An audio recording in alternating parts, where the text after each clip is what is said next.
Right, another day with my fingers crossed that I've got the right parts.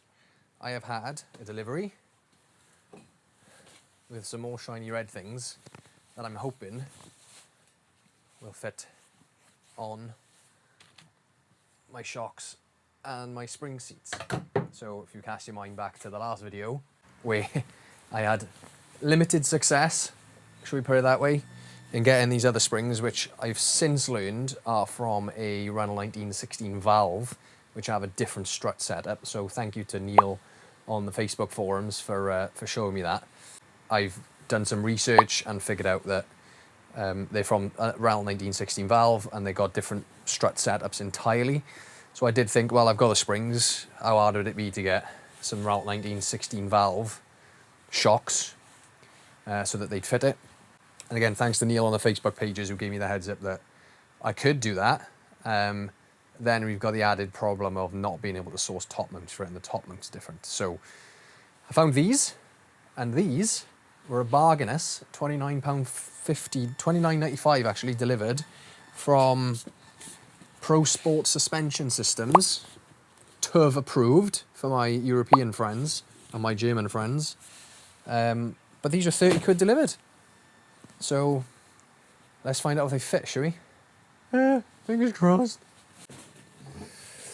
Okay, so I've got my spring seats with a nice fresh coat of stone chip on them, and the bump stops fitted. So I got to remember how these go together now.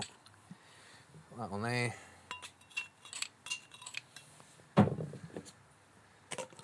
That down into there, and that onto there. There we go. That pops out of there.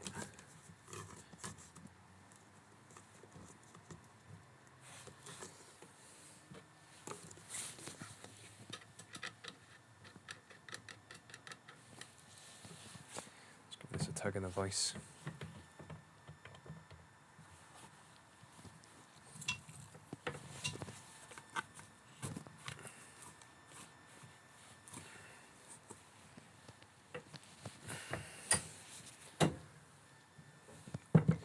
Moment of truth.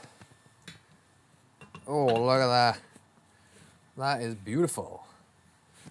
If you can see there, right, perfect in the spring seat.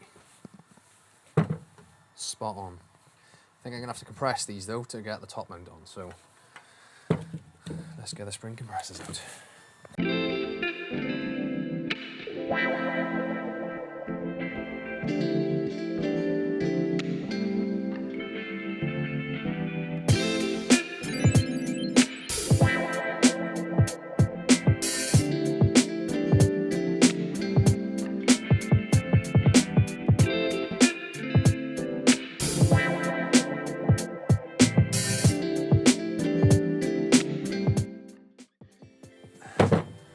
Great success.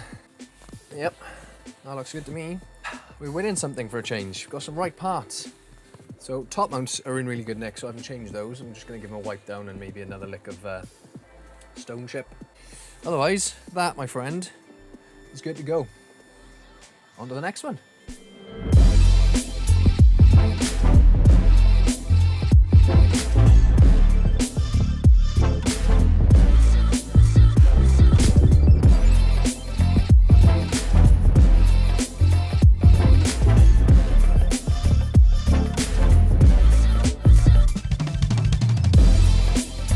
Two done.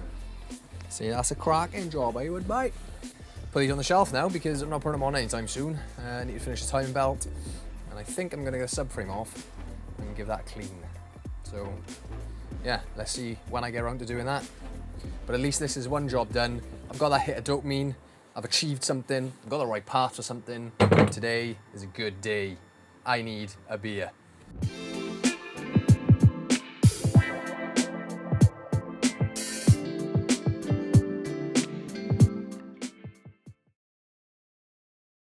Well, welcome to another beautiful sunny day in Wales.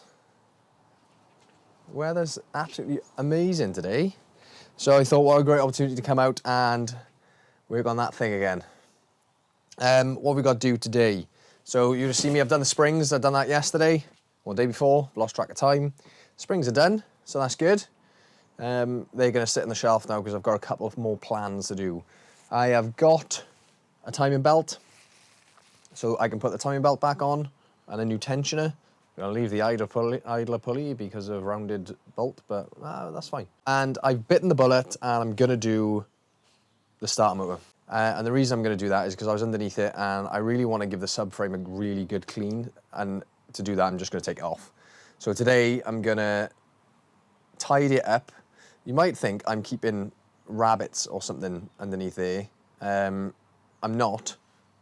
It's when I took the suspension out, one of the drive shaft popped out and emptied all my gearbox oil. So the only thing I had available to get pretty quickly was some pet bedding from Tesco because they didn't have any like sawdust or anything. So chuck that down. But I'm going to get the jet wash out. I'm going to give it a good clean underneath and then get the subframe off. Bring the subframe in the garage, give it a wipe down, give it a good brush down, wire wheel it, same as I've done with everything else. Give it a good lick of Hammerite paint, black, and get that refitted. But whilst that's out, it'll give me more room, I think, I hope, especially with the one side of the engine drop down to get to the timing stuff. I'll have more room to do to do the starter motor, which is on the back of the engine. So, time to get dirty.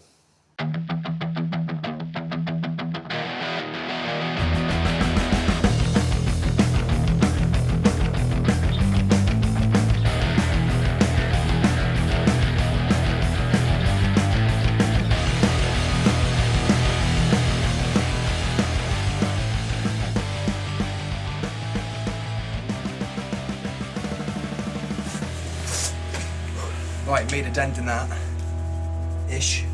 So I'm gonna get the cover off and I'm gonna go and get really dirty by cleaning, jet washing all the underneath of the 19. So this should be fun. Okay, so this is what we're looking at to start off with. Just loads of road dirt, really. Let's see how she comes up after a bit of a spruce, eh?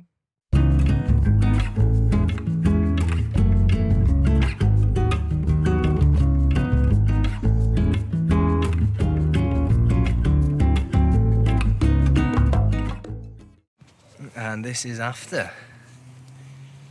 Sorry if the LED is making it a bit flickery, but I think that's looking pretty schmick. I think it's been protected at some point. I can see a little bit of corrosion there, a little bit of corrosion around some of the punch holes, a bit of corrosion there, but otherwise I think it looks pretty schmick. Some corrosion there. Let's not look at those bolts. Otherwise, I think it's looking alright. I think if I can get this subframe down, take the brakes off, if I can get this subframe off with the lower arms and the hubs, I can then give them a good old rub down on a paint. I think that'll be looking pretty decent then, to be fair. Let's give it a whirl. Okay, right, clean and done. Looking all right. Arches cleaned up nice. Didn't blow any major metal pieces away, which is always a good thing. I've had a good look underneath it. I've had a good hard long talk to myself. I'm not going to take the subframe off now. I'm not going to do the starter motor now. There's a lot of work involved in that. To take the subframe off, I've got to take the front bumper off. Got to take the downpipe off. I've got to lower the rear part of the exhaust. I've got to take the gear linkage off. Got to take the dog bone mount off. I've got to take the disconnect the steering rack. I've got to take the track rod ends off from the hubs. I've got to disconnect the brakes.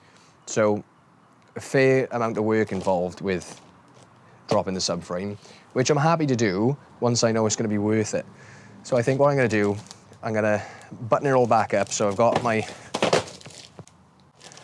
timing belt, which is hopefully the right one. So I think I'm going to do is bang a timing belt on it, button all the engine back up, put the suspension bits on it, and then get it through an MOT. So the suspension bits are needed for an MOT anyway. I think the brakes I can probably clean up. They haven't done much mileage, I don't think. So I think I can get the brakes to clean up nice.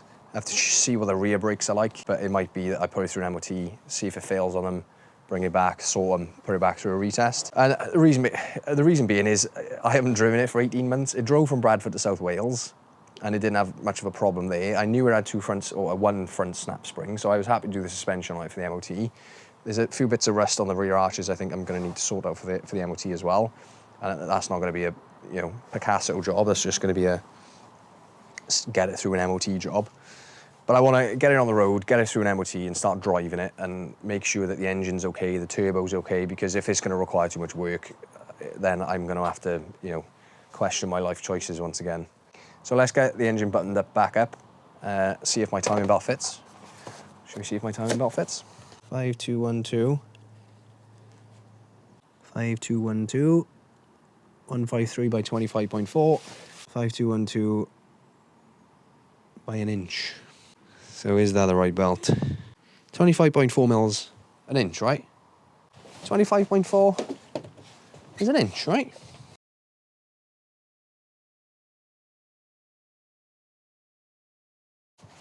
Yeah, they're exactly the same. Bloody metric versus imperial. Winner. Let's get it fitted. Before I get the time belt fitted and button the engine up, I wanted to give this a bit of a spruce up. So I'm just going to give this a bit of a brush down, and I've got some Hammerite silver spray to do, so let's get cracking with that.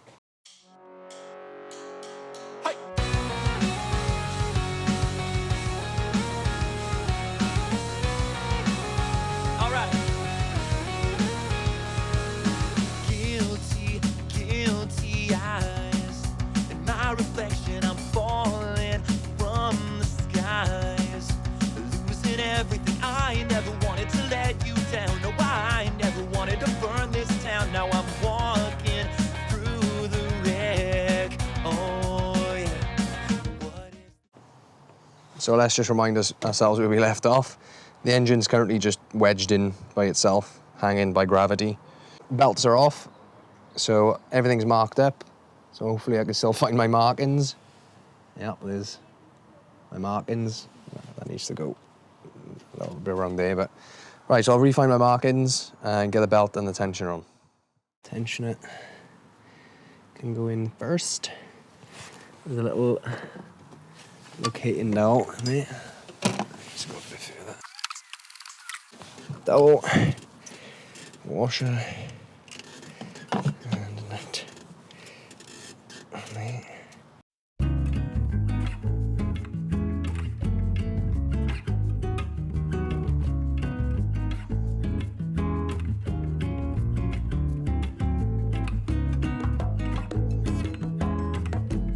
Let me just give you an update on where I am with this. I've got the belt on. That is slightly out. When I pull the belt down, I pull the crank back, and I think when I do the tensioner up, it's going to pull the crank back even more. So I think I need to, and my fuel pump is out a tooth as well now. So I think I need to take her off and try again. So bear with me on this. Okay, so broke the zip ties out just to stop this cam belt from slipping. I now got timing marks on the cam and on the fuel pump. And then I can just about see it under here. Got timing on my, what's that timing mark there?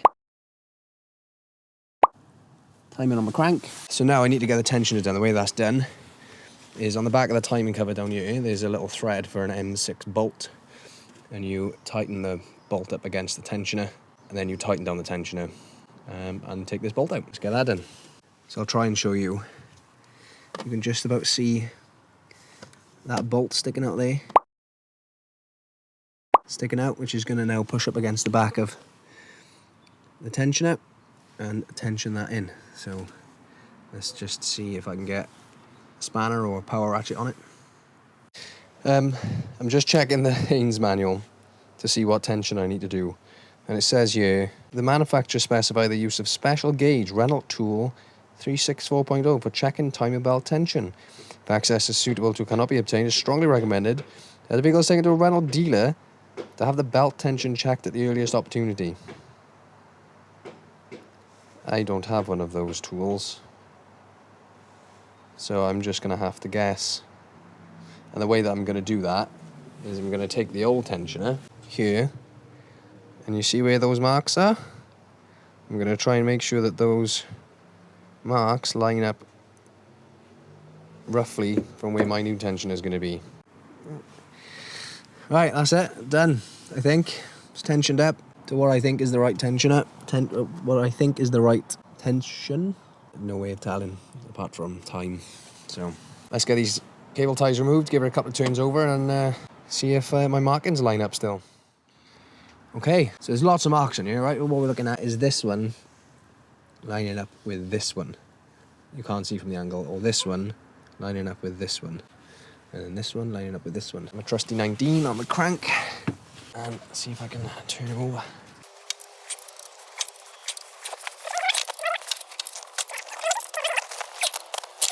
There you go, that's one.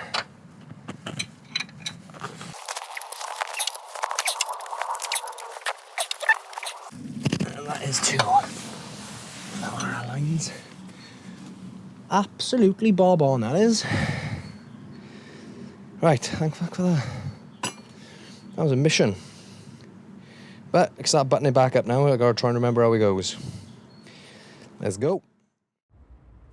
So I wanted to take the opportunity to try and tidy some of these bolts up. So I'm just gonna give these a lick with the wire wool and punch them. I've already done these. Punch them into some cardboard like these ones, and then give them a spray of the silver hammerite just to tidy them up a bit. Just to make sure they last a little bit longer, I guess.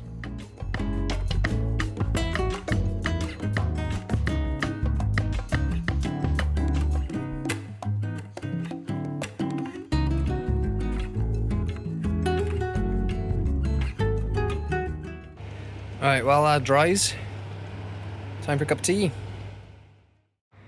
Right, I've had a cup of tea now and a bit of lunch, and I had to wait for my camera to charge. But whilst I was waiting for my camera to charge, I came out and gave all my timing covers a bit of a spruce up with some degreaser and a blow over with a jet wash, and they've come up really nice. Gave the crank pulley a good clean up as well, so that's now all ready to fit. Bolts are drying. These ones are still a little bit tacky, but these ones are fine, and they're the ones I need to refit my timing cover. So let's go and get the timing cover refitted. Okay, fan belt's on. I just realised I had to get the crank pulley on and the auxiliary belt, fan belt, or whatever belt you want, drive belt, whatever you want to call it, on before I could fit all the timing covers. So that's on, all hooked up around the right way, I think. Seems to fit, and I've tensioned it on here just by doing this bolt up, and it drags the alternator up then and creates tension on the belt. So now I can get the timing covers fitted.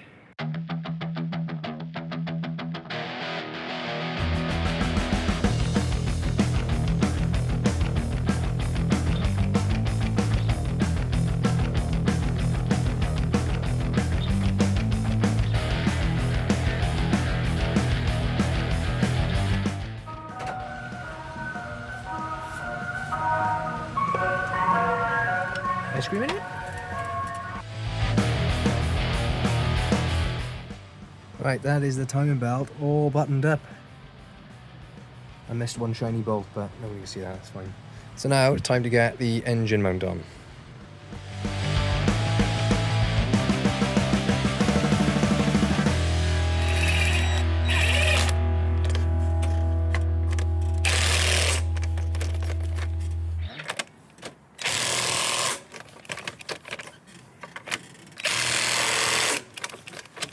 Hanging on its own volition. Just a couple of brackets and that to sort out now. I've given the engine a bit of a jet wash as well, so that's come up nice. Just to get some of the residue off it.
Okay, I think that's gonna call it a day for that video. Got kind of what I needed to do.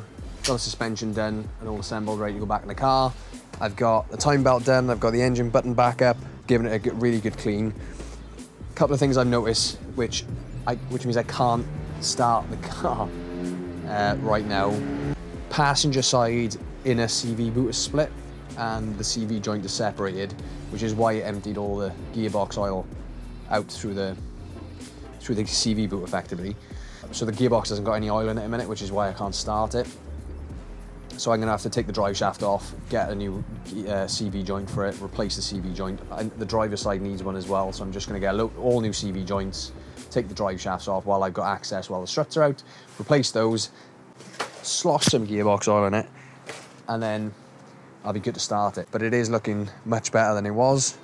It's much cleaner. Time belt I know is done now, which is good. So just need to be able to start it really. But I can't do that yet. So if you want to see the start, because who knows if it'll start or not, if you want to see it start, subscribe, chuck your notifications on, all that type of stuff. And hopefully the next video that we put up on this will be it with it. New CV joints, and it's starting. Fingers crossed. But thanks for watching.